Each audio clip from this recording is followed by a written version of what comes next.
Her knees buckled in the middle of the hospital corridor. Vision went white. Sound disappeared. The floor rushed up to meet her. Then arms caught her. Strong. Steady. Lowering them both down until his back hit the wall and she was against his chest, shaking so hard her teeth chattered. "I got you." His voice came from somewhere above her. "You're okay." "I got you." She wasn't okay. Nothing was okay. 12-year-old Destiny was going back to that house tonight. Back to a mother who chose men over her daughter. Back to bruises and hunger and a school counselor who'd stop asking questions in 3 weeks because that's how long people cared. The sobs came hard. Ugly. The kind that hurt coming up. His arms tightened around her. "Whatever it is, we'll figure it out. Just breathe." We. Like he knew her. Like he had any idea what she'd just lost. Welcome to our channel, where we bring you emotional stories that stay with you. If you're new here, hit subscribe and the notification bell so you never miss a story. And if you're returning, thank you. Your support means everything. Now, stay until the end, drop a comment with your thoughts and let's begin. Kennedy couldn't stop shaking. This stranger's suit jacket was probably worth more than her rent, and she was crying all over it. Her hands gripped the fabric like it was the only thing keeping her from flying apart. "That's it." His voice stayed calm. "Even. In through your nose. Out through your mouth." She tried. Failed. Tried again. The hospital corridor buzzed around them, nurses rushing past, an overhead page calling for Dr. Patel, someone's phone ringing 3 times before going to voicemail. Nobody stopped. In a hospital, people on the floor were normal. Expected. "Can you tell me your name?" She shook her head against his chest. Couldn't speak yet. Her throat felt like someone had their hands around it, squeezing. "Okay. That's okay. I'm Ryan. You're safe. I promise." Safe. The word almost made her laugh. Nothing about today was safe. Destiny wasn't safe. The system wasn't safe. Kennedy's job probably wasn't safe after she'd screamed at Judge Morrison in family court this morning. "Your Honor, with all due respect, which is none, you're sending a child back to hell because the mother promised she'd try harder this time? We have documented evidence of." "Ms. Washington, you are out of order." "I'm out of order? A 12-year-old has cigarette burns on her arms and you're—" The gavel came down. Case closed. Kennedy escorted out by bailiffs while Destiny's mother smirked from the plaintiff's table. 3 years. Kennedy had fought for 3 years to get that girl into a safe foster placement. 3 years of home visits and court dates and mountains of paperwork. All gone because a judge wanted to clear his docket before lunch. Her breath hitched. Another sob threatened to rip through her chest. "Hey." Ryan's hand moved to the back of her head, gentle. "You're doing great. Keep breathing." She focused on that. In. Out. In. Out. Slowly, the white edges around her vision started to fade. Sound came back. Footsteps, voices, the squeak of a medication cart being pushed down the hall. She became aware of details. His cologne, something clean and expensive. The steady rhythm of his heartbeat against her ear. The way his thumb traced small circles on her shoulder blade. How long had they been sitting here? Embarrassment crashed through her like a wave. She pulled back, tried to stand. Her legs wobbled. "Whoa." His hands steadied her. "Let's take it slow." "I'm fine." Her voice came out rough. "I'm sorry, I didn't mean to." "You don't have to apologize." She looked at him for the first time. Really looked. Mid-30s. White. Dark hair pushed back like he'd been running his hands through it. Sharp features. Expensive suit that fit too perfectly to be off the rack. Hazel eyes that held actual concern, not pity. Then she saw the hospital badge clipped to his belt. Visitor. Coleman Medical Group. Her stomach dropped. "You're Ryan Coleman." His expression shifted. Guarded. "Yeah." Kennedy stepped back. Then again. Put 3 feet between them because she needed distance from the man whose face had been on every medical ethics blog for the past 6 months. "You should have let me fall." "What?" I don't need help from someone who, she stopped, took a breath. Thank you for catching me. I'm fine now. You can go back to your press conference. She turned to walk away, made it 5 steps before her vision tunneled again. She grabbed the wall. He was beside her in seconds. You need to sit down. I need you to leave me alone. You just collapsed in the middle of a hospital corridor. I'm not leaving you alone. Why? She faced him. Sudden attack of conscience? Trying to offset the bad PR from denying medication to kids who can't afford your prices. His jaw tightened. You don't know anything about my company. I know plenty. I know Marcus Chen, 7 years old, hemophilia. I know your company makes the drug that could save his life. I also know his family can't afford $30,000 a month, and your patient assistance program denied them 3 times. That's not. I know Layla Grant, 16, needs your new cancer drug. Clinical trials only. Her family's been on the waiting list for 8 months while you wine and dine FDA officials to fast-track approval so you can charge $200,000 per treatment cycle. You're oversimplifying complex. I know the names and faces of the kids who die while you profit. So yes, Mr. Coleman, I know about your company. Silence stretched between them. Footsteps echoed down the corridor. Someone laughed in a nearby room. Inappropriate timing, but life kept moving even when yours stopped. His expression hadn't changed.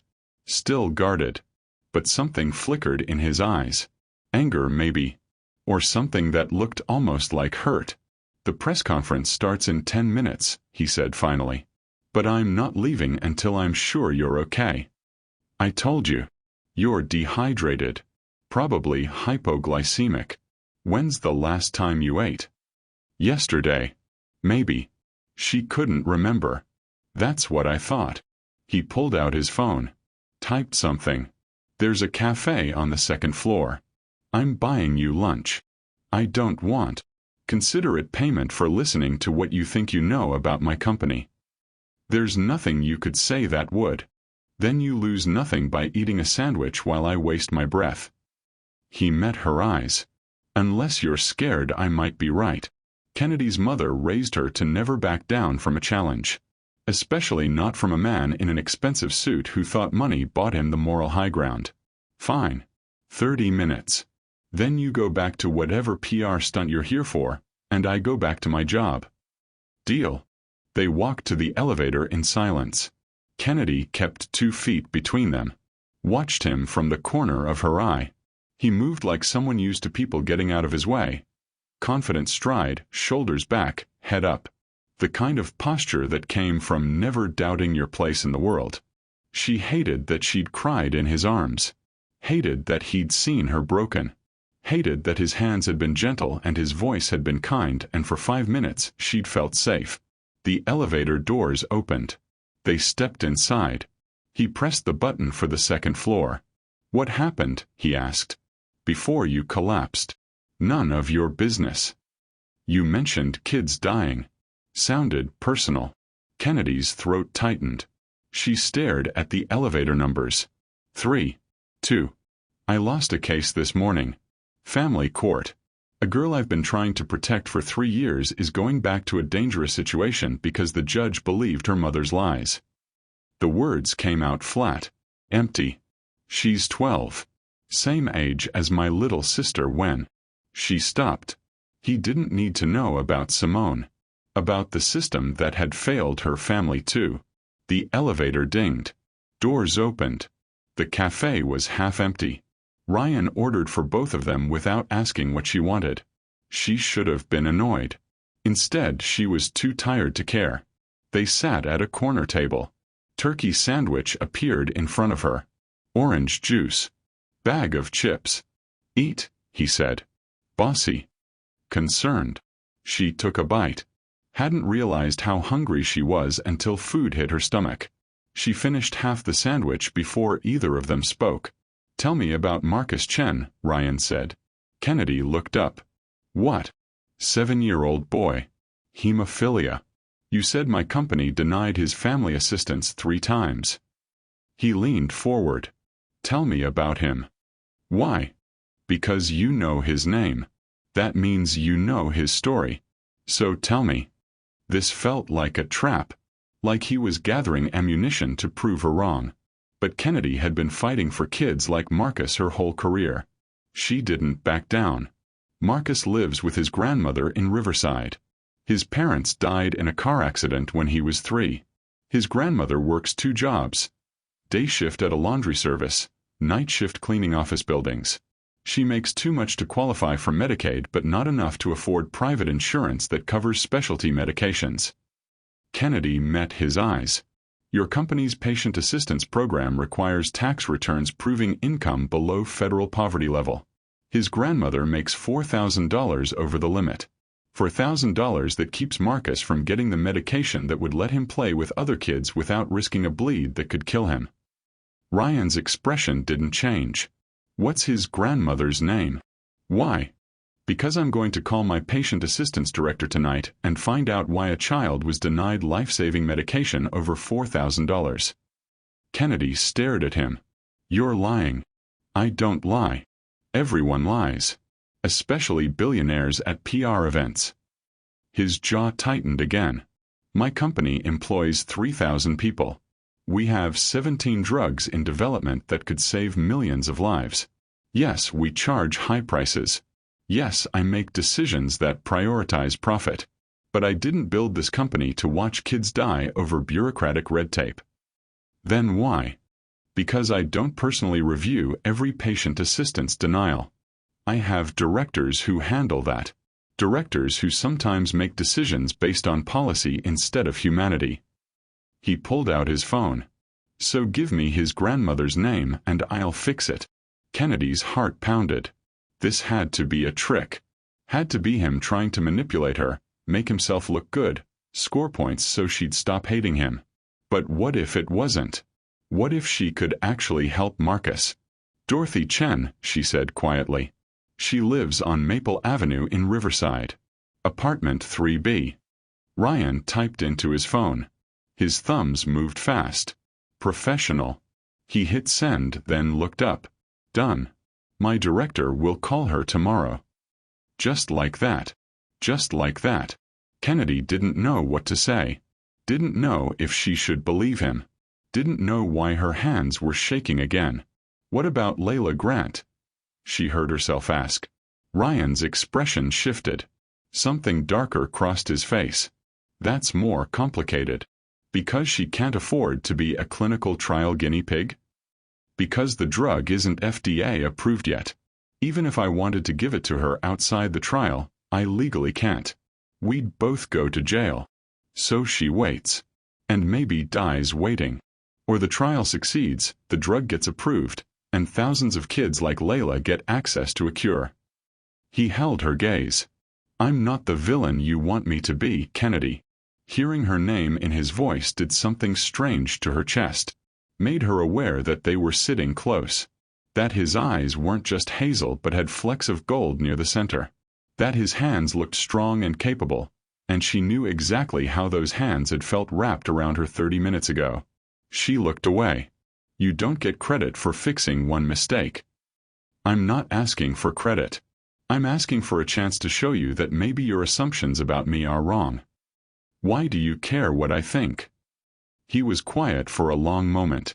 When he spoke, his voice was softer. Because in 3 years of running this company, you're the first person who's looked me in the eye and told me the truth about the cost of my decisions. Everyone else just wants something from me. He leaned back. You want me gone. I do. Then why are you still sitting here? Good question. Kennedy stood. Her legs held this time. Thank you for lunch. And for... She gestured vaguely. Earlier. Catching me. Kennedy. She stopped. Didn't turn around. I meant what I said. About Marcus. I'll make sure he gets his medication. She nodded. Walked away before her chest could get tight again. Behind her, she heard him say something to someone. Probably his assistant.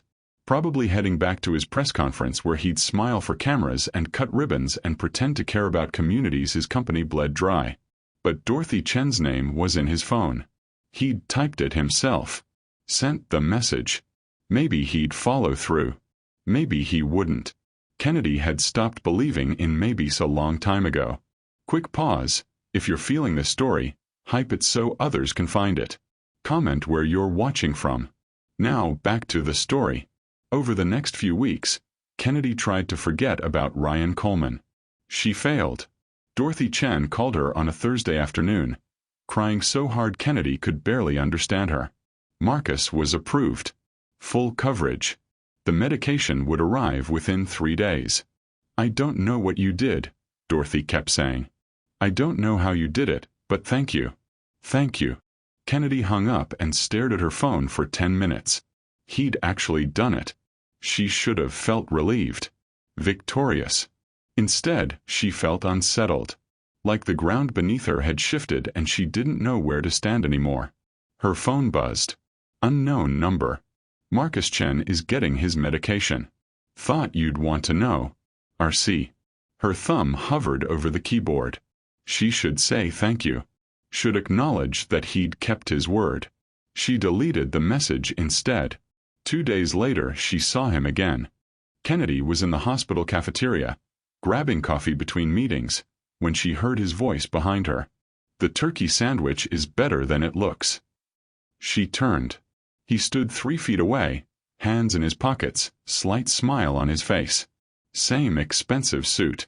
Same confident posture. But something about his eyes looked tired. What are you doing here? Board meeting. New pediatric wing construction. He stepped closer. Did Dorothy call you? She did. And you kept your word. Congratulations. Want a medal? His smile didn't fade. I want you to stop looking at me like I'm the enemy. You are the enemy. Then why does it bother you so much when I do something right? Kennedy's grip tightened on her coffee cup. Because one kid out of thousands doesn't fix the system you profit from. You're right. It doesn't. He paused. But it's one kid who gets to live a normal life. Doesn't that count for something? It did. Of course it did. But admitting that felt like giving him ground she couldn't afford to lose. I have a meeting. She moved past him. Kennedy. She stopped. Didn't turn around. Have dinner with me. Her heart did something stupid. Skipped. Stumbled. She faced him. What? Dinner. Tonight. Tomorrow. Whenever you're free. Why would I have dinner with you? Because I want to understand what you do. How the system fails the kids you're fighting for. He held her gaze. And because I think you want to understand why I make the choices I make. I don't care why. Yes, you do. That's why you're still standing here instead of walking away. Kennedy hated that he was right. Hated that part of her wanted to say yes. Wanted to sit across from him and figure out if he was real or just really good at pretending. One dinner, she heard herself say. I ask questions. You answer honestly. Then we're done. Deal. And I pick the place. His smile widened. I'd expect nothing less. She chose Sweet George's on the south side. A soul food restaurant her mama had taken her to every Sunday after church growing up. The kind of place where the owner knew your name and the portions were big enough to share and nobody cared if you stayed for 3 hours talking. If Ryan Coleman was going to claim he understood community, he could prove it here. She arrived first. Wore jeans and a simple black top because this wasn't a date and she didn't need him getting ideas. Grabbed a table in the back corner. He walked in 10 minutes later. Looked around like he was trying to place himself. Several heads turned. A man in a suit that expensive didn't usually walk into Sweet George's. Then he spotted her. The tension in his shoulders eased. He crossed the room, ignoring the stares. You're testing me, he said, sliding into the booth across from her. Yes. Fair enough. He picked up the menu. Studied it. What's good? Everything. But if you order a salad, I'm leaving. He laughed. Actually laughed. The sound did something warm to her chest that she refused to examine. Noted. No salad. Miss Georgia herself came over, 70 years old, had owned this place for 40 years, took no nonsense from anyone. Kennedy, Washington. She pulled Kennedy into a hug. Where you been, baby? Your mama was asking about you last Sunday. I know. I'll call her. Miss Georgia turned to Ryan. Looked him up and down. Who's this? A colleague. Hum. Miss Georgia's expression said she didn't believe that for a second. What you want, colleague? Ryan didn't hesitate. What do you recommend? You like spicy? Love it.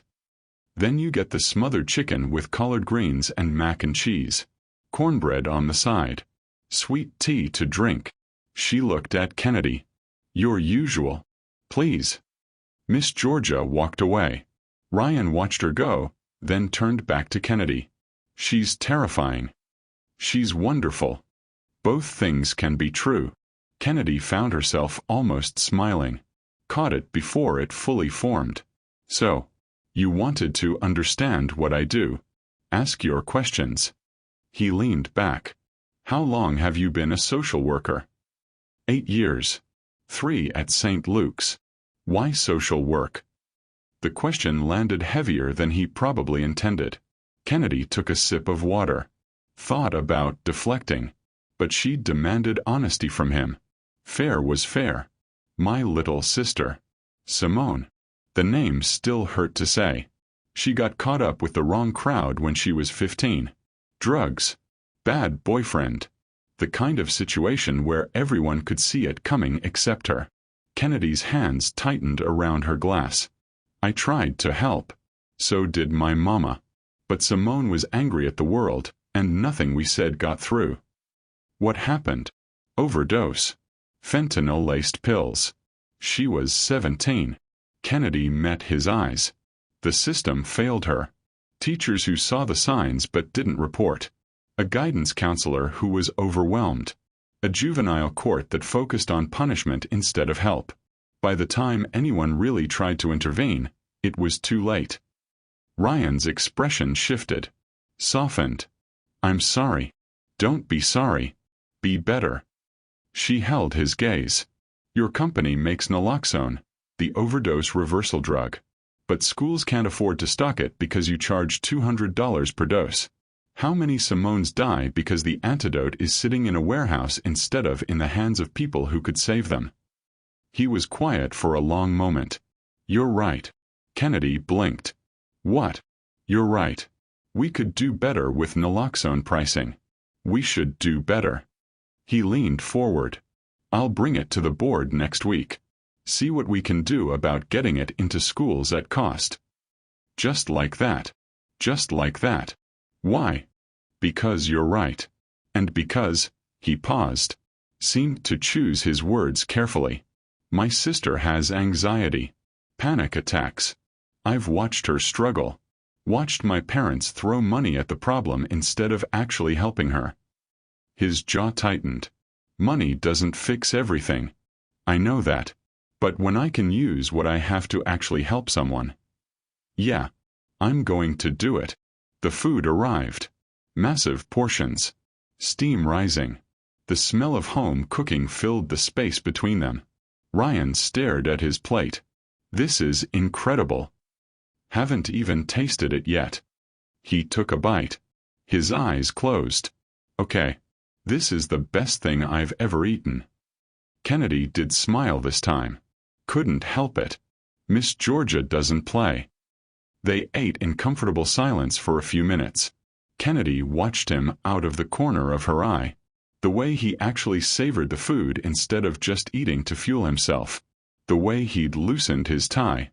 The way he looked more relaxed here than he had in the hospital. Can I ask you something? He said. Depends on the question. Why do you hate me so much? Kennedy set down her fork. I don't hate you. You looked at me like I killed your dog when you realized who I was. Because people like you, she stopped. Tried again. Billionaires show up with their checkbooks and their good intentions, and they think that fixes things. But you don't see the aftermath. You don't see the families who still can't afford medication.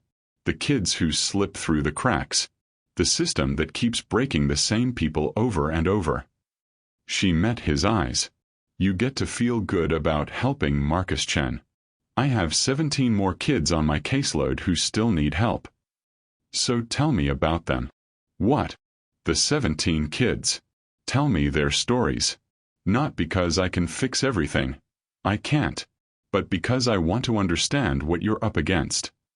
Kennedy studied him, looking for the catch, the angle, the moment when this would turn into a photo op or a tax write-off. She didn't find it. So she told him. About Jasmine, 8 years old, aging out of foster care with no permanent placement. About Deshawn, 14, brilliant kid who couldn't focus in school because he was hungry. About Maria, 6, who'd witnessed her father's murder and hadn't spoken in 3 months. Ryan listened. Didn't interrupt. Didn't offer solutions. Just listened with full attention, like every word mattered. When she finished, her sweet tea was empty and her throat was tired.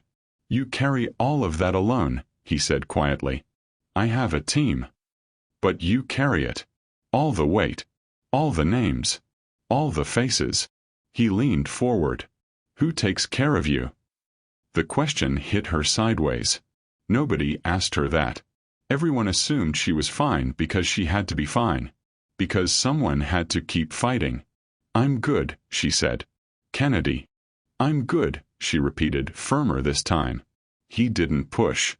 But something in his expression said he saw through her anyway. Miss Georgia brought them peach cobbler without asking. Set it between them with 2 spoons. On the house, she said, winking at Kennedy.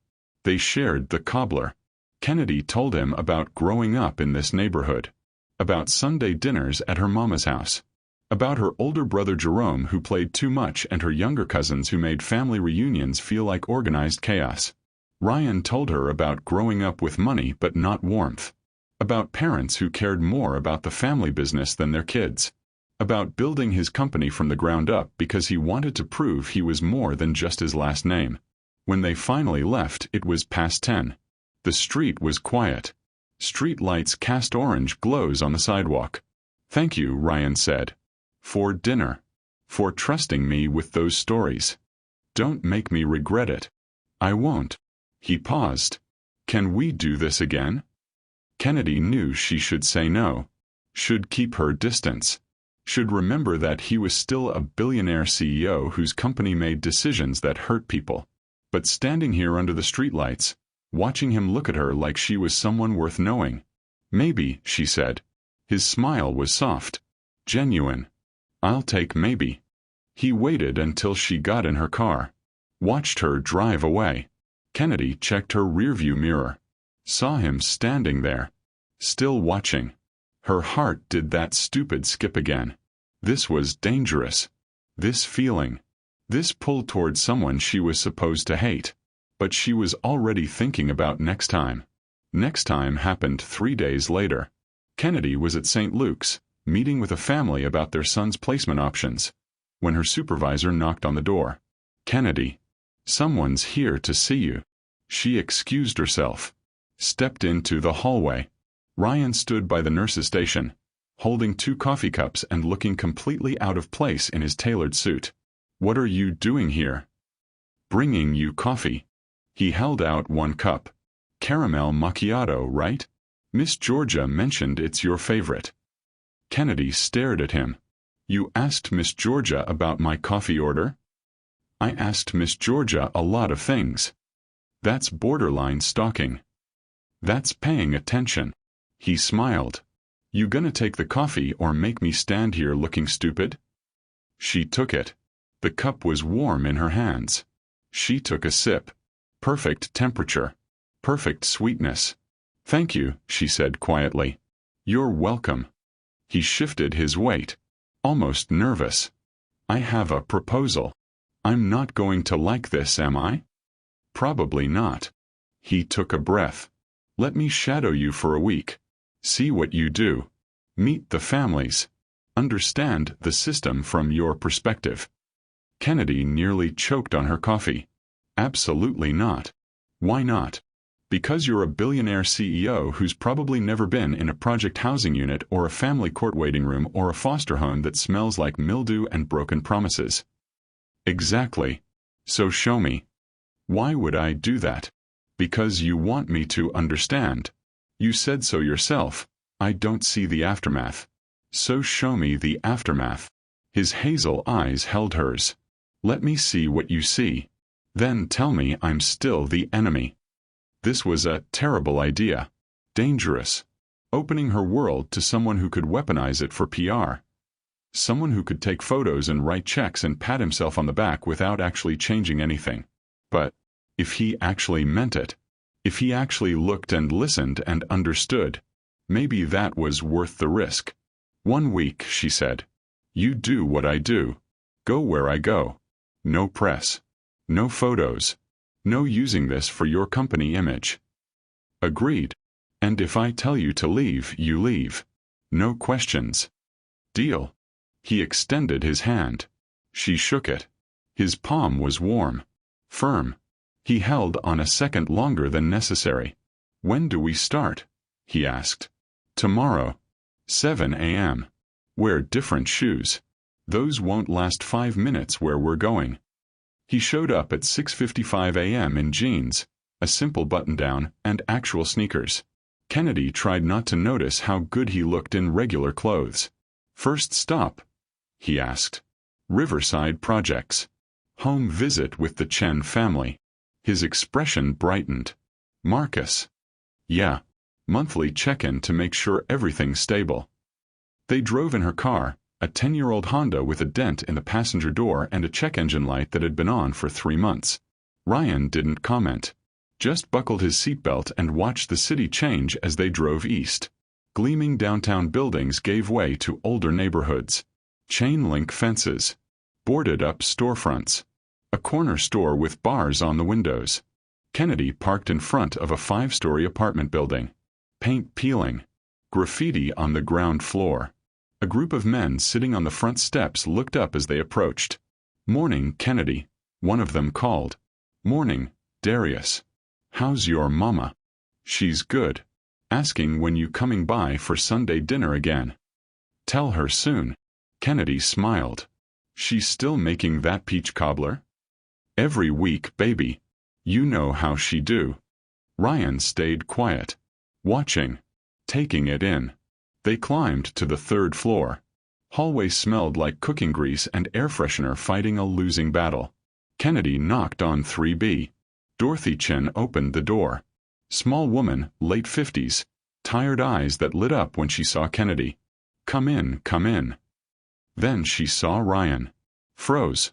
Mrs. Chen, this is Ryan Coleman. He's shadowing me this week.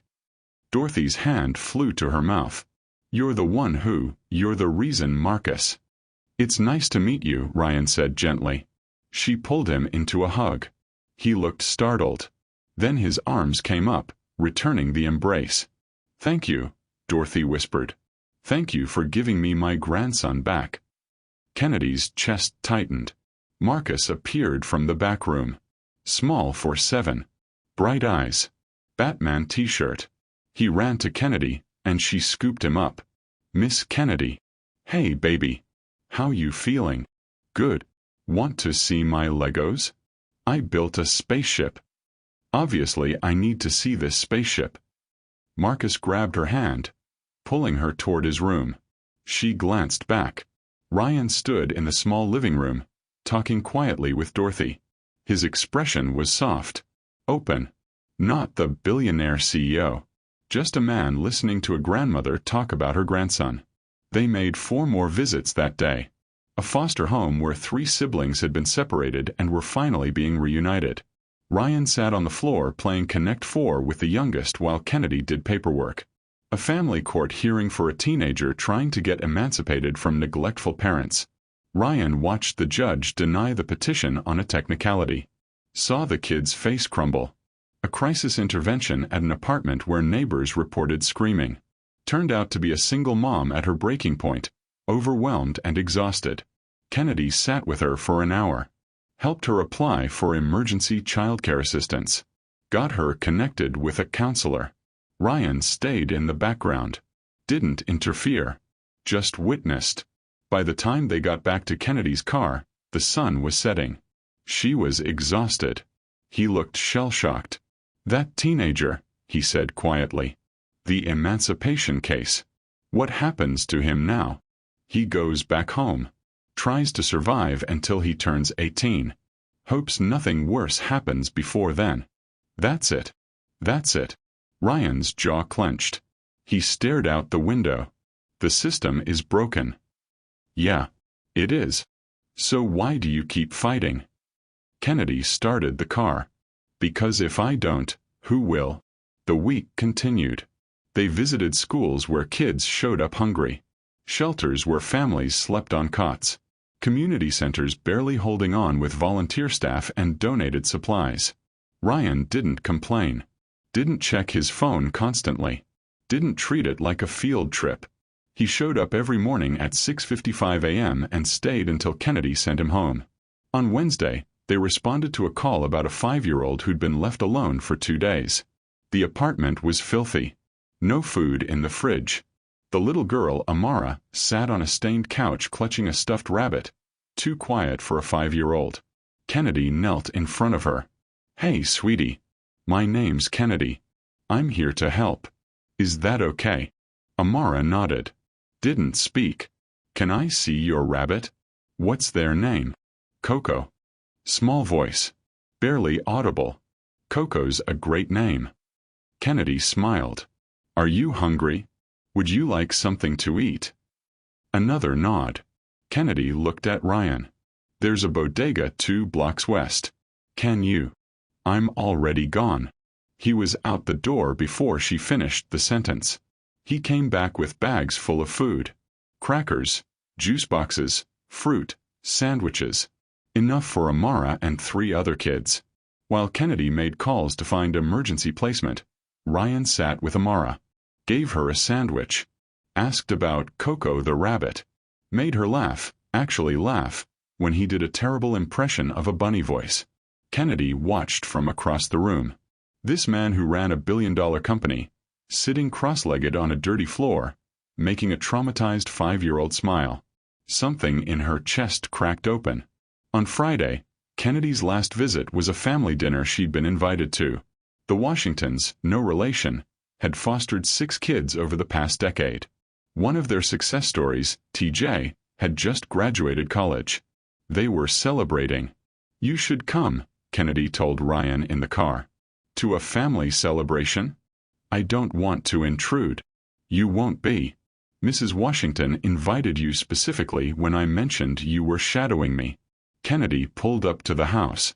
"Besides, you wanted to see what community looks like. This is it."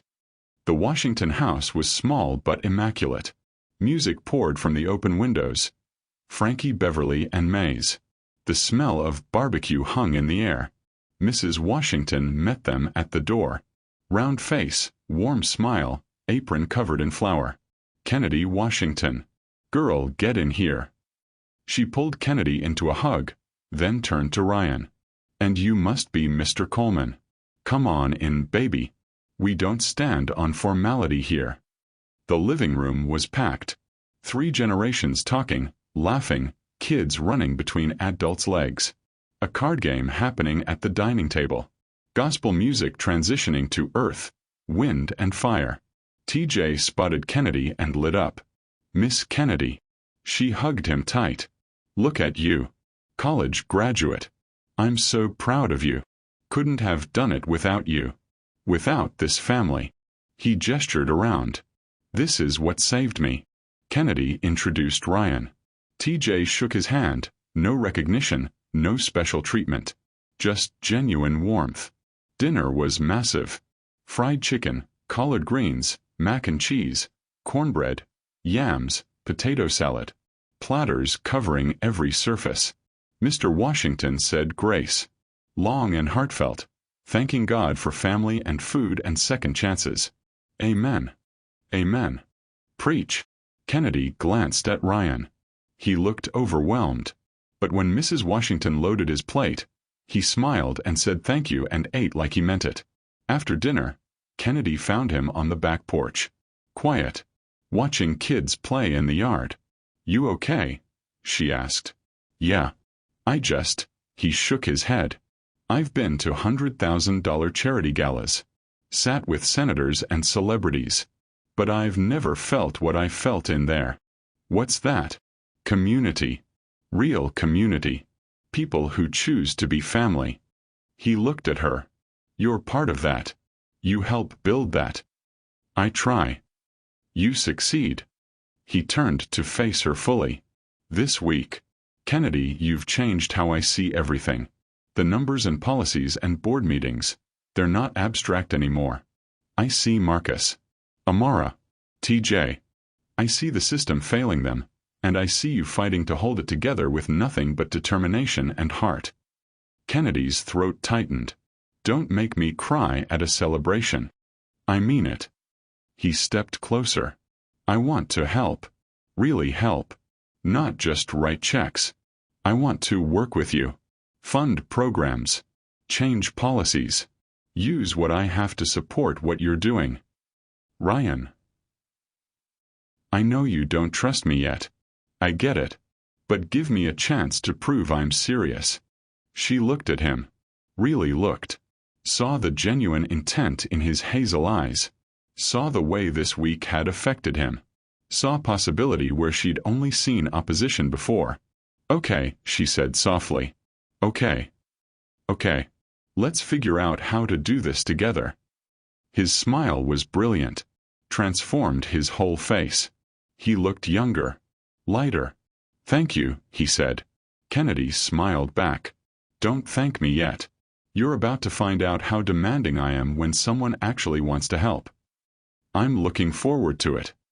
They stood there on the porch, music and laughter floating through the screen door, possibility hanging in the air between them. Kennedy's phone buzzed. Text from her mama. "Bring that young man to Sunday dinner tomorrow. Don't argue." She showed Ryan the text. "My mama wants to meet you." He didn't hesitate. "What time should I be there?" "You sure? Sunday dinner with my family is a lot." "Kennedy." His voice was soft. Serious. "I want to be there." Her heart did that skip again. Stronger this time. 2 p.m. Don't be late. And bring your appetite. "Yes, ma'am." She laughed. Couldn't help it. This was dangerous territory. Mixing work and personal. Letting him into her world. Starting to feel things she shouldn't feel. But watching him smile at her in the fading light, she couldn't bring herself to care. Sunday dinner at Mama's house was chaos in the best way. Kennedy's mama, Gloria Washington, lived in a 3-bedroom house she'd owned for 30 years. The kind of place where every surface held photos. Graduations, weddings, babies, family reunions spanning decades. Kennedy arrived early to help with cooking. Found her mama already in the kitchen, gospel music playing, pots bubbling on every burner. So, Mama didn't look up from the greens she was seasoning. "Tell me about this man." "There's nothing to tell." Hum. "That's why you've mentioned him 5 times this week. That's why you're wearing your good jeans and actually did something with your hair." Kennedy touched her curls self-consciously. "I always do something with my hair. Baby, I raised you. I know when you're putting in extra effort." Mama finally looked at her. "So who is he?" Kennedy took a breath. "His name's Ryan Coleman. He's a businessman. He shadowed me this week to learn about what I do. And nothing. We're working together. That's it." Mama's expression said she didn't believe a word. "Bring me those onions." They cooked in comfortable silence. Kennedy diced vegetables while Mama worked on the mac and cheese. The kitchen filled with the smells of home. Onion sautéing, cornbread baking, chicken frying. "Your brother's bringing that new girlfriend," Mama said. "The one who doesn't eat pork. Jerome has a new girlfriend every 3 months. This one's different. He actually likes her." Mama paused. "It's okay to let yourself like someone too, you know." "Mama." "I'm just saying. You've been alone since Marcus." "Marcus." Her ex-fiancé. 3 years ago. Ended when he couldn't handle her job, her hours, her dedication to kids who weren't theirs. I'm not alone. I have family. I have work. That's not the same as having someone. Mama's voice softened. Baby, Simone wouldn't want you to stop living because she couldn't. Kennedy's throat closed. She focused on the onions. The doorbell rang at exactly 2 p.m. Kennedy wiped her hands, tried to calm her racing heart, and opened the door. Ryan stood on the porch holding flowers, sunflowers and lilies, and a bakery box. Am I underdressed? He glanced down at his dark jeans and burgundy button-down. You're perfect. The word slipped out before she could stop it. I mean, you're fine. It's fine. Come in. He smiled like he'd caught the slip. Mama appeared in the hallway, wiping her hands on her apron. Ryan extended the flowers immediately. Mrs. Washington, thank you for having me. These are for you. Mama took the flowers, eyes assessing him the way only mothers could. These are beautiful. And what's in the box? Lemon pound cake from Sweet George's. Miss Georgia said it was your favorite. Mama's eyebrows rose. You talked to Miss Georgia about me? Yes, ma'am. Wanted to make a good impression. Hum. But Kennedy caught the approval in her mama's eyes. Come on back. Everyone's in the living room. Everyone meant chaos. Jerome, Kennedy's older brother, was arguing with their cousin Malik about basketball. Aunt Patricia was showing baby photos to Jerome's girlfriend, Tasha. Kennedy's younger cousins, twins Aaliyah and Isaiah, were fighting over the remote. They all stopped when Ryan walked in. Jerome recovered first. Extended his hand. Jerome Washington. You're the guy my sister keeps not talking about. Ryan Coleman. Nice to meet you. Recognition flickered in Jerome's eyes. Wait. Ryan Coleman? Like Coleman Medical Group. Kennedy's stomach dropped. Yeah, Ryan said simply. The room got quiet. Everyone stared. Malik spoke up. My daughter takes medication from your company. Insurance barely covers it. Kennedy's chest tightened. This was a mistake. She should have warned Ryan. Should have prepared him for. I'm sorry, Ryan said, meeting Malik's eyes directly. That's not right. If you're comfortable sharing details, I'd like to look into it. See if there's something I can do. Malik studied him. Long moment. Then nodded. All right. We can talk after dinner.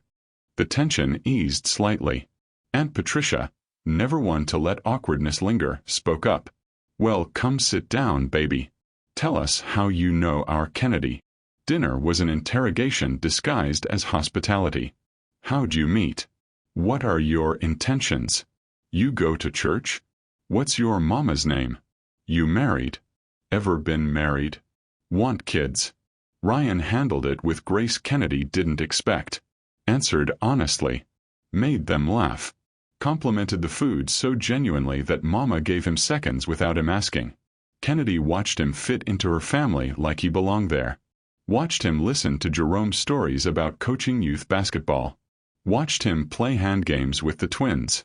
Watched him ask Aunt Patricia about the quilt she was working on like he actually cared. This man ran a billion-dollar company. Made decisions that affected millions of people. But here, in her mama's living room, he was just Ryan. Present. Real. Human. Her heart wasn't just skipping anymore. It was falling.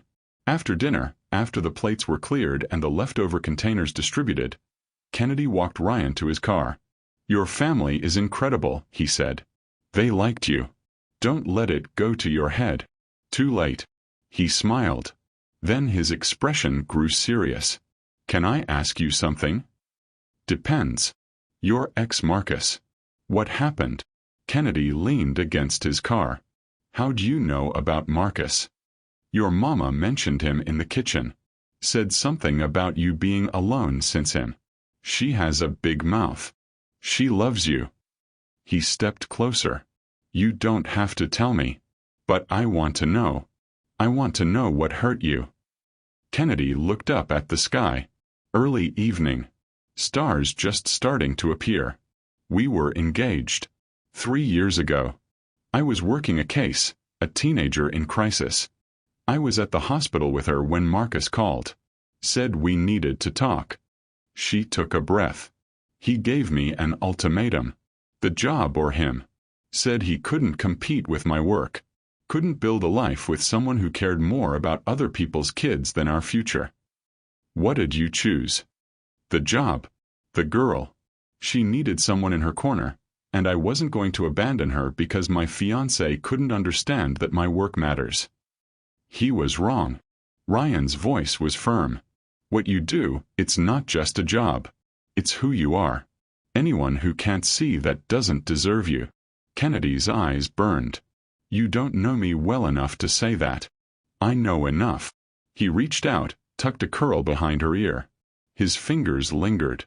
I know you carry the weight of kids you can't save. I know you fight systems designed to break people. I know you show up every single day even when it's thankless and exhausting. I know you're the strongest person I've ever met. Ryan. And I know I'm falling for you. The words hung in the air between them. I know it's too soon. I know we barely know each other. I know you probably still see me as the enemy. But I need you to know. I'm falling for you, Kennedy Washington. Her heart hammered against her ribs. She should pull back. Should protect herself. Should remember all the reasons this couldn't work. Instead, she kissed him. Reached up, fisted her hand in his shirt, and pulled him down to her. His surprise lasted half a second before his arms came around her waist, pulling her closer. The kiss was everything. Soft and desperate. Gentle and urgent. His hand cradled the back of her head. Her fingers gripped his shoulders like he was the only solid thing in a tilting world. When they finally broke apart, both breathing hard, he rested his forehead against hers. I wasn't expecting that, he whispered. Me neither. Kennedy. Her phone rang. Work ringtone. She pulled back, answered. Kennedy Washington. Ms. Washington, this is Officer Davis, Atlanta PD. We have a situation with one of your cases. Destiny Thomas. Kennedy's blood went cold. What happened? She ran away from her mother's house. We found her hiding in an abandoned building. She's asking for you. I'm on my way. She hung up. Looked at Ryan. I have to go. I'm coming with you. Ryan. I'm coming with you, he repeated. Firm. Final. They drove in silence. Kennedy's mind raced. Destiny. 12-year-old Destiny who'd been sent back to hell 3 weeks ago. Who Kennedy had failed to protect. The police station was fluorescent bright and cold. Officer Davis led them to a small interview room. Destiny sat hunched in a chair, arms wrapped around herself. Bruise on her cheek. Split lip. Hollow eyes that had seen too much. Kennedy's vision went red. Baby girl. She knelt in front of Destiny. I'm here. I'm so sorry I'm here. Destiny launched herself into Kennedy's arms. Sobbed. I tried to make it work. I tried so hard. But she wouldn't make him leave. He kept. Sure. I know. I know. Kennedy held her tight. You're not going back there. I promise. Whatever I have to do, you're not going back. Ryan stood in the doorway, watching. His expression was devastated. Furious. Officer Davis pulled Kennedy aside. We arrested the boyfriend. Assault charges. But the mother's claiming Destiny's lying. Says she's a troubled kid making things up. She has bruises. I know. But without the mother pressing charges, it's complicated. CPS is involved now, but I want her placed with me. Emergency foster placement. You're not approved. Then approve me. Tonight. I'll do whatever paperwork, whatever background checks. She's not going to a group home, and she's sure as hell not going back to that house. Officer Davis looked at Ryan. And you are. Someone who can make calls to expedite the process, Ryan said quietly. Whatever she needs. Make it happen. 3 hours later, Kennedy walked out of the police station with Destiny's hand in hers. Emergency placement approved. Temporary, but approved. Ryan had made 5 phone calls. Had his lawyer contact CPS directly. Had pulled strings Kennedy didn't even know existed. Destiny fell asleep in the backseat of Kennedy's car on the way to Kennedy's apartment. Small and broken and finally safe. Ryan followed them. Helped Kennedy get Destiny settled on the couch with blankets and pillows. Stayed quiet while Kennedy sat on the floor next to the couch, just watching Destiny sleep. "This is what you see every day," Ryan said finally. "This is what the system does." "Yeah." He sat down next to her. Took her hand. "We're going to fix this." "You can't fix everything." "No. But I can help you save some of them." He squeezed her hand. "Starting now. Whatever you need. Money, lawyers, resources, political pressure. Whatever it takes." Kennedy looked at him. This man who'd walked into her life 3 weeks ago. This man she'd hated on sight. This man who'd just spent 3 hours in a police station making calls to save a girl he'd never met. "Why?" she whispered. "Why do you care so much?" "Because you care. And because she matters. They all matter." He touched her face gently. "And because I love you." The words landed like lightning. "Ryan, you can't. I know it's too soon. I know we've only known each other a few weeks. But I love you, Kennedy. I love your strength and your fire and your refusal to give up. I love the way you fight for kids nobody else fights for. I love who I am when I'm with you." His thumb traced her cheekbone. "You don't have to say it back. I just needed you to know." Kennedy's vision blurred with tears. "This is insane." "Probably. We barely know each other. We know enough. You're a billionaire CEO. I'm a social worker who can barely afford rent. I don't care. Your board's going to lose their minds. Let them." He smiled. "I've made a lot of decisions based on what made financial sense. This is the first decision I'm making based on what makes my heart make sense." Kennedy kissed him. Softer this time. Sweeter. Full of promise and possibility and fear and hope all tangled together. When they broke apart, Destiny stirred on the couch. Mumbled something in her sleep. Kennedy rested her head on Ryan's shoulder. He wrapped his arm around her. "Stay," she whispered. "Tonight. Just stay. I'm not going anywhere." They sat there on the floor, watching a 12-year-old girl sleep peacefully for maybe the first time in months, and Kennedy let herself believe that maybe, just maybe, some things could be fixed after all. Kennedy woke up to sunlight streaming through her living room window and the smell of coffee. She'd fallen asleep on the floor next to the couch. Ryan had covered her with a blanket sometime during the night. Now he stood in her kitchen, figuring out her ancient coffee maker like he'd done it 100 times. Destiny was still asleep, curled up small under the blankets Kennedy had tucked around her. "Morning," Ryan said quietly when he noticed Kennedy was awake. "Coffee's almost ready. I didn't know what you had for breakfast, so I ordered groceries. They should be here in 20 minutes. Kennedy pushed herself up. Her back ached from sleeping on the floor. "You ordered groceries?" "Destiny's going to be hungry when she wakes up. Kids like pancakes, right?" He looked uncertain for the first time since she'd met him. "I don't actually know. I've never." "Kids like pancakes," Kennedy confirmed. Her chest felt tight. "Thank you. Don't thank me for basic human decency." The coffee maker beeped. He poured 2 cups, handed her one. Their fingers brushed. The touch felt electric even after last night. Last night, when he'd said he loved her. Kennedy took a sip of coffee to avoid thinking about it. Her phone rang. "Work." She answered. "Kennedy, it's Patricia from CPS. We need to talk about Destiny's placement." Kennedy's stomach dropped. "What about it?" The emergency placement was approved for 72 hours. After that, she needs to go to a licensed foster home or back to her mother pending investigation. "She's not going back to her mother." "I understand. But you're not a licensed foster parent. The process takes months, Background checks, home studies, training. We can't expedite it just because. Then I'll expedite it myself. Ryan took the phone from Kennedy's hand. This is Ryan Coleman. Who am I speaking with? Kennedy tried to grab the phone back. He moved away, listening. Patricia, I'm going to give you my attorney's number. His name is James Mitchell. He'll be calling you within the hour to discuss how we can fast-track Kennedy Washington's foster care licensing. Pause. Money isn't the issue. Time is. That little girl needs stability, and Kennedy can provide it.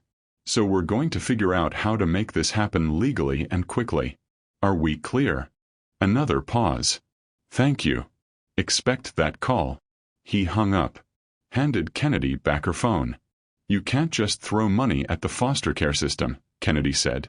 I'm not throwing money at it. I'm using resources to cut through bureaucratic red tape that shouldn't exist in the first place. He met her eyes. You want to fight me on this? She wanted to. Wanted to tell him that she didn't need rescuing, didn't need his money fixing her problems, didn't need him taking over. But Destiny was asleep on her couch. And the system would take her away in 72 hours unless something changed. No, Kennedy said quietly. I'm not going to fight you. Good. He touched her face. Gentle. We're on the same team now. Remember. The groceries arrived. Ryan made pancakes while Kennedy showered and changed. When she came back out, Destiny was awake, sitting at the small kitchen table, watching Ryan flip pancakes like he might accidentally set the apartment on fire. He's bad at this, Destiny said. First words she'd spoken since last night. Kennedy smiled. Yeah, he is. I can hear you both, Ryan said. But he was smiling too. They ate breakfast together. Destiny didn't talk much, but she ate 3 pancakes and drank 2 glasses of orange juice. Color started returning to her face. After breakfast, Kennedy set Destiny up with the TV and stepped onto her small balcony. Ryan followed. I need to tell you something, Kennedy said. Okay. Last night when you said you loved me. Kennedy, you don't have to. Let me finish. She took a breath. I've spent 3 years convinced I was better off alone. Convinced that caring about someone meant dividing my attention from the kids who need me. Convinced that anyone who couldn't understand my work wasn't worth my time. She looked at him. But you don't ask me to choose. You just show up. You help. You care about the same things I care about. That's not hard. You care about important things. Ryan. Her voice cracked. I'm terrified. This thing between us, it's too fast, too intense, too complicated. Your world and my world don't fit together. So we make them fit.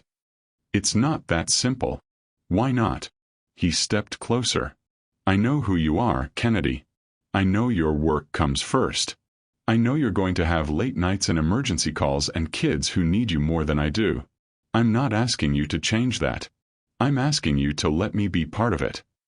What if I can't give you what you need? You already do. He cupped her face in his hands. You make me want to be better. Do better. You make me see what actually matters. That's everything. Kennedy closed her eyes. Felt tears slip down her cheeks. I love you too.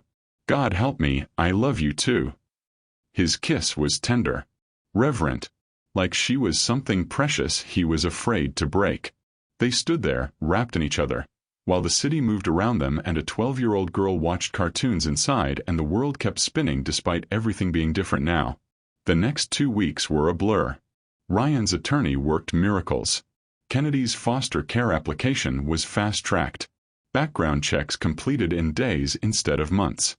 Home study scheduled immediately. But there was pushback. The story leaked somehow. Billionaire CEO uses influence to bypass foster care system. Ran in 3 different papers. The headlines made it sound corrupt. Made it sound like Ryan was buying Kennedy a child. Kennedy's supervisor called her in. Kennedy, I need to ask. Are you involved with Ryan Coleman? She could have lied. Should have lied. But she'd never been good at pretending. Yes. Her supervisor's expression tightened. You understand how this looks. A billionaire pulls strings for his girlfriend, a city social worker.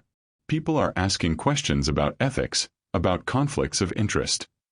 There's no conflict. I'm following every legal requirement for foster care licensing. In record time. Because of his money and influence. Because a 12-year-old girl shouldn't have to wait months for safety because of bureaucratic timelines that don't serve anyone except the system. Kennedy's voice rose. I'm doing everything right. Everything legal. I'm not cutting corners. I'm just not accepting unnecessary delays. The optics. I don't care about optics. I care about destiny. Her supervisor sighed. Kennedy, you're one of our best social workers. But this relationship with Coleman, it puts your work under scrutiny. Every case you touch, every decision you make, people will question if his money influenced it. Then let them question. I know my integrity. So do you. It's not about what I know. It's about public perception. The department can't afford. Are you asking me to choose between my job and Ryan? Silence stretched between them. I'm asking you to consider what's at stake. Kennedy left the office feeling sick. That night, she sat on her couch with Destiny doing homework beside her, and tried to figure out how her life had gotten so complicated so fast. Ryan came over after work, took one look at her face and knew something was wrong. What happened? She told him. All of it. The meeting, the accusations, the impossible position she was in. He listened without interrupting. Then he stood up, paced to the window, stared out at the city lights. I'll step back, he said finally. What? From the foster care application. From the public support. I'll make it clear that my involvement was only to connect you with legal resources, nothing more. He turned to face her. I won't let my presence in your life destroy what you've built. Ryan.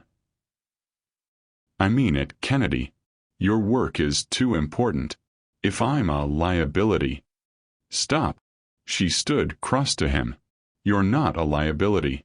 You're the person who helped me save Destiny. You're the person who's funded 3 new community programs in the last 2 weeks. You're the person who actually gives a damn. She took his hands. I'm not letting them make you the villain when you're the only one actually trying to help. Then what do we do? Kennedy thought about it. About systems designed to maintain the status quo. About people more concerned with appearance than action. About how many kids suffered while adults argued about optics. We fight, she said. We do the work anyway. We save who we can save. And we let them say whatever they want to say. You could lose your job. Then I'll find another way to help. But I'm not walking away from you, and I'm not walking away from these kids. She met his eyes. I'm done choosing. I'm done pretending like we have to sacrifice one good thing to do another good thing. We figure out how to do both. He kissed her. Hard and desperate and full of relief. Destiny's voice came from the couch. You guys are gross. They broke apart laughing. Sorry, baby girl, Kennedy said. You're not sorry. You do it all the time. But Destiny was smiling.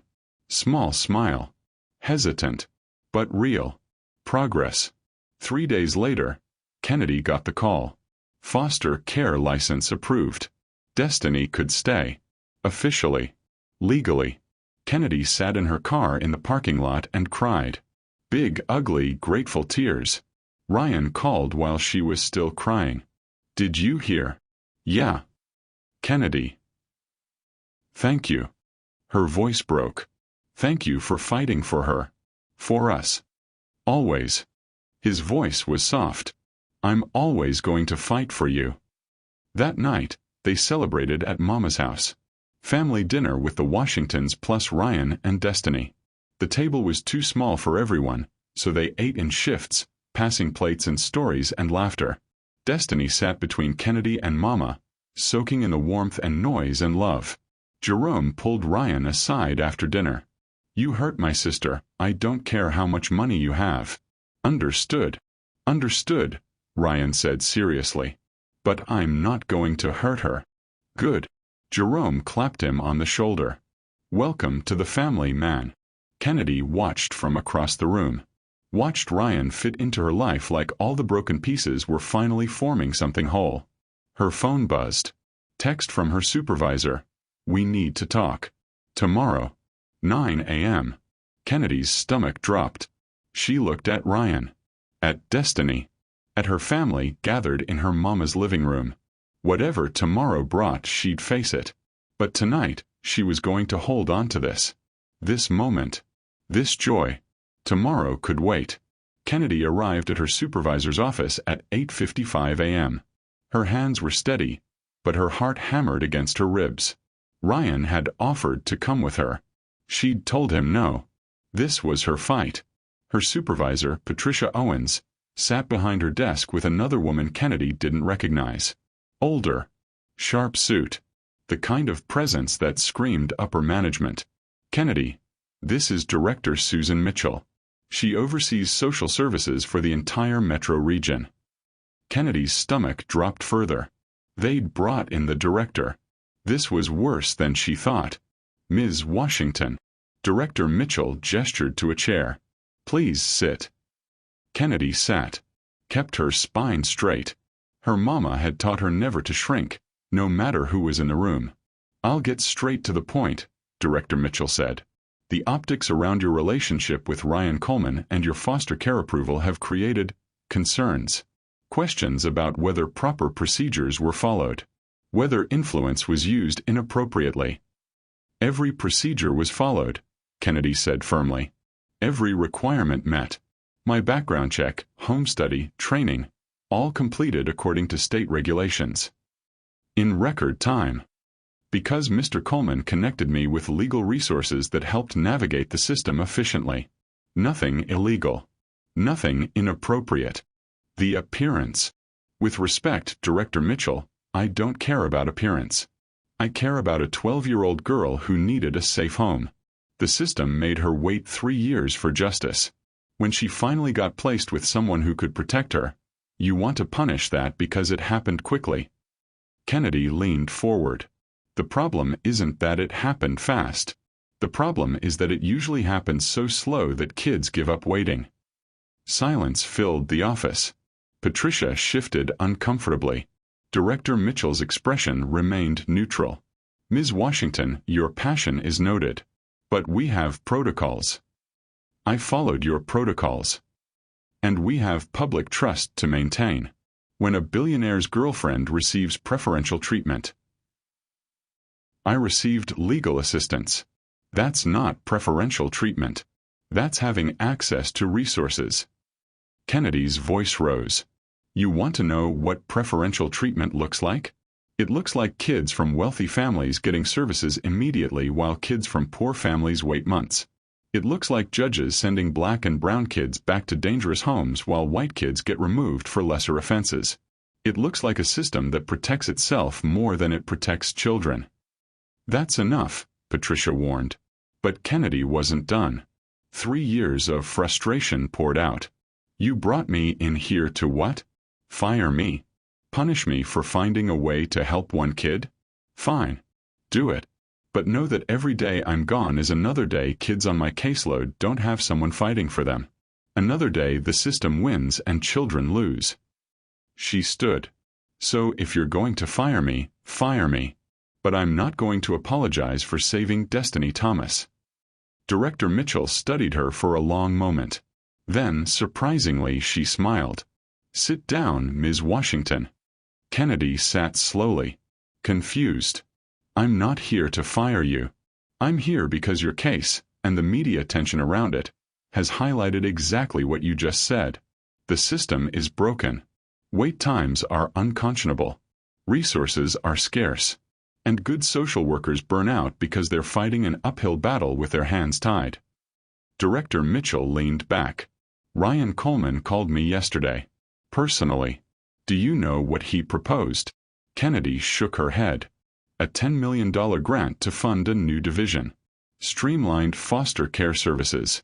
Legal aid for families navigating the system. Emergency placement resources. Support for social workers like you who are drowning in caseloads. She paused. With one condition. That you run it. Kennedy's mind went blank. What? He wants to fund a new program. He wants you to lead it. Design it. Build it from the ground up based on what you know works and what doesn't. Director Mitchell slid a folder across the desk. This is the proposal. Look it over. But Ms. Washington, if you accept, you won't just be helping one child at a time. You'll be helping hundreds. Kennedy opened the folder with shaking hands. The proposal was detailed. Comprehensive. Everything she'd ever dreamed about fixing in the system. Laid out in black and white with actual funding behind it. He did this, she whispered. Ryan did this. He made the offer. But he was very clear that the vision had to be yours. He's providing resources. You provide the expertise. Director Mitchell stood. Think about it. Talk to him. But Kennedy, don't let pride make you refuse help when it could change lives. Kennedy left the office in a daze. She sat in her car for 20 minutes, staring at the proposal, reading it over and over. Ryan had done this, had gone over her head, around her, and created an opportunity that was somehow both infuriating and perfect. She called him. He answered on the first ring. Kennedy. What did you do? I found a way to help that didn't require you to sacrifice anything. You went behind my back. I gave you options. His voice was calm, patient. You can say no. You can stay in your current position. You can tell me I overstepped, and I'll back off. But Kennedy, you're brilliant. You know what needs to change. And now you have the resources to actually change it. You're manipulating the situation. I'm using my privilege for something that matters. There's a difference. Kennedy closed her eyes. Took a breath. This is a lot of money, Ryan. It's an investment. In you. In the system. In kids who deserve better. He paused. Take the meeting. Hear them out. Then decide. But please don't say no just because you're angry with me for caring. I'm not angry. You sound angry.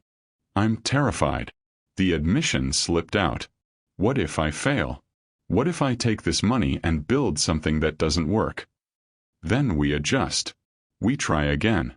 We figure it out together. His voice softened. Kennedy, you're not going to fail. You're going to change lives. You already do. This just gives you the platform to do it on a bigger scale. She wanted to argue. Wanted to tell him it was too much, too fast, too complicated. But she thought about Marcus Chen. About destiny. About the 17 kids on her caseload and the hundreds more in the system who needed someone fighting for them. I need time, she said finally. To think about this. To figure out if I can actually do what he's asking. Take all the time you need. Ryan. Yeah. Thank you. For believing I could do this. Always. She could hear the smile in his voice. I love you. I love you too. Kennedy spent 3 days reading the proposal, talking to other social workers, calling families she'd worked with to ask what they needed. On the 4th day, she called Director Mitchell and accepted. The press conference was scheduled for the following week. Kennedy stood at a podium in front of cameras and reporters, Ryan beside her, and announced the new Streamlined Family Services Initiative. She talked about wait times and resources and children who deserved better. She talked about systemic change and community investment and hope. Ryan didn't speak, just stood there, letting her have the spotlight, letting her vision be the focus. The questions came fast. Ms. Washington, are you concerned about the appearance of impropriety given your relationship with Mr. Coleman? Kennedy looked directly at the reporter. I'm concerned about children dying while we argue about optics. Mr. Coleman is providing funding. I'm providing expertise. If that bothers you more than kids suffering in a broken system, you need to examine your priorities. Another reporter. Mr. Coleman, is this grant a way to improve your company's image? Ryan leaned toward the microphone. This grant is about supporting someone who knows how to fix what's broken. Kennedy Washington has been fighting for vulnerable children her entire career with almost no resources. I'm simply providing resources so she can do more of what she's already doing brilliantly. Are you two engaged? Kennedy blinked. That question came from nowhere. Ryan smiled. Looked at Kennedy. Not yet. But I'm working on it. The room erupted. Camera flashes. Shouted questions. Kennedy's face burned. Ryan. What? It's true. He was still smiling, completely unbothered by the chaos. Kennedy grabbed his arm, pulled him away from the podium. We are talking about this later. Looking forward to it. Later came that night. Kennedy's apartment. Destiny was at a sleepover with a friend from school. Her first sleepover, a milestone that had made Kennedy cry when she dropped her off. Ryan brought Chinese food and wine. They ate on the couch, legs tangled together, comfortable silence between them. So, Kennedy said finally. Not yet. Not yet, he confirmed. Ryan. I know we've only been together a few months. I know it's fast. I know you're not ready. He set down his wine glass, turned to face her fully. But I'm going to marry you someday, Kennedy Washington. When you're ready. When the time is right. But I need you to know that's where this is going for me. Her heart felt too big for her chest. You're insane. Probably. We're so different. Your world, my world. Our world, he corrected. We built it together. We keep building it together. Kennedy looked at him. This man who'd caught her when she fell. Who'd stayed when she pushed him away. Who'd fought for her, for destiny. For a system he didn't even know was broken until she showed him. Okay, she said softly. Okay. Okay. Someday. When I'm ready. When the time is right. She smiled. Ask me to marry you. His eyes widened. Kennedy. I'm not saying yes right now. I'm saying I want you to ask. Someday. So I can say yes. He kissed her. Deep and slow and full of promise. When they broke apart, both breathing hard, he pressed his forehead to hers. I'm going to make you so happy, he whispered. You already do. They stayed like that. Wrapped in each other. The city moving around them. A future stretching out ahead full of possibility and challenge and love. Kennedy's mind went blank. What? He wants to fund a new program. He wants you to lead it. Design it. Build it from the ground up based on what you know works and what doesn't. Director Mitchell slid a folder across the desk. This is the proposal. Look it over. But Ms. Washington, if you accept, you won't just be helping one child at a time. You'll be helping hundreds. Kennedy opened the folder with shaking hands. The proposal was detailed. Comprehensive. Everything she'd ever dreamed about fixing in the system. Laid out in black and white with actual funding behind it. He did this, she whispered. Ryan did this. He made the offer. But he was very clear that the vision had to be yours. He's providing resources. You provide the expertise. Director Mitchell stood. Think about it. Talk to him. But Kennedy, don't let pride make you refuse help when it could change lives. Kennedy left the office in a daze. She sat in her car for 20 minutes, staring at the proposal, reading it over and over. Ryan had done this, had gone over her head, around her, and created an opportunity that was somehow both infuriating and perfect. She called him. He answered on the first ring. Kennedy. What did you do? I found a way to help that didn't require you to sacrifice anything. You went behind my back. I gave you options. His voice was calm, patient. You can say no. You can stay in your current position. You can tell me I overstepped, and I'll back off. But Kennedy, you're brilliant. You know what needs to change. And now you have the resources to actually change it. You're manipulating the situation. I'm using my privilege for something that matters. There's a difference. Kennedy closed her eyes. Took a breath. This is a lot of money, Ryan. It's an investment. In you. In the system. In kids who deserve better. He paused. Take the meeting. Hear them out. Then decide. But please don't say no just because you're angry with me for caring. I'm not angry. You sound angry. I'm terrified. The admission slipped out. What if I fail? What if I take this money and build something that doesn't work? Then we adjust. We try again. We figure it out together. His voice softened. Kennedy, you're not going to fail. You're going to change lives. You already do. This just gives you the platform to do it on a bigger scale. She wanted to argue. Wanted to tell him it was too much, too fast, too complicated. But she thought about Marcus Chen. About destiny. About the 17 kids on her caseload and the hundreds more in the system who needed someone fighting for them. I need time, she said finally. To think about this. To figure out if I can actually do what he's asking. Take all the time you need. Ryan. Yeah. Thank you. For believing I could do this. Always. She could hear the smile in his voice. I love you. I love you too.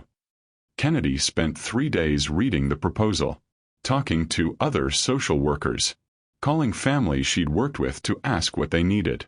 On the 4th day, she called Director Mitchell and accepted. The press conference was scheduled for the following week. Kennedy stood at a podium in front of cameras and reporters, Ryan beside her, and announced the new Streamlined Family Services Initiative. She talked about wait times and resources and children who deserved better. She talked about systemic change and community investment and hope. Ryan didn't speak, just stood there, letting her have the spotlight, letting her vision be the focus. The questions came fast. Ms. Washington, are you concerned about the appearance of impropriety given your relationship with Mr. Coleman? Kennedy looked directly at the reporter. I'm concerned about children dying while we argue about optics. Mr. Coleman is providing funding. I'm providing expertise. If that bothers you more than kids suffering in a broken system, you need to examine your priorities. Another reporter. Mr. Coleman, is this grant a way to improve your company's image? Ryan leaned toward the microphone. This grant is about supporting someone who knows how to fix what's broken. Kennedy Washington has been fighting for vulnerable children her entire career with almost no resources. I'm simply providing resources so she can do more of what she's already doing brilliantly. Are you two engaged? Kennedy blinked. That question came from nowhere. Ryan smiled. Looked at Kennedy. Not yet. But I'm working on it. The room erupted. Camera flashes. Shouted questions. Kennedy's face burned. Ryan. What? It's true. He was still smiling. Completely unbothered by the chaos. Kennedy grabbed his arm. Pulled him away from the podium. We are talking about this later. Looking forward to it. Later came that night. Kennedy's apartment. Destiny was at a sleepover with a friend from school. Her first sleepover, a milestone that had made Kennedy cry when she dropped her off. Ryan brought Chinese food and wine. They ate on the couch, legs tangled together, comfortable silence between them. So, Kennedy said finally. Not yet. Not yet, he confirmed. Ryan. I know we've only been together a few months. I know it's fast. I know you're not ready. He set down his wine glass, turned to face her fully. But I'm going to marry you someday, Kennedy Washington. When you're ready. When the time is right. But I need you to know that's where this is going for me. Her heart felt too big for her chest. You're insane. Probably. We're so different. Your world, my world. Our world, he corrected. We built it together. We keep building it together. Kennedy looked at him. This man who'd caught her when she fell. Who'd stayed when she pushed him away. Who'd fought for her, for destiny. For a system he didn't even know was broken until she showed him. Okay, she said softly. Okay. Okay. Someday. When I'm ready. When the time is right. She smiled. Ask me to marry you. His eyes widened. Kennedy. I'm not saying yes right now. I'm saying I want you to ask. Someday. So I can say yes. He kissed her. Deep and slow and full of promise. When they broke apart, both breathing hard, he pressed his forehead to hers. I'm going to make you so happy, he whispered. You already do. They stayed like that, wrapped in each other. The city moving around them. A future stretching out ahead full of possibility and challenge and love.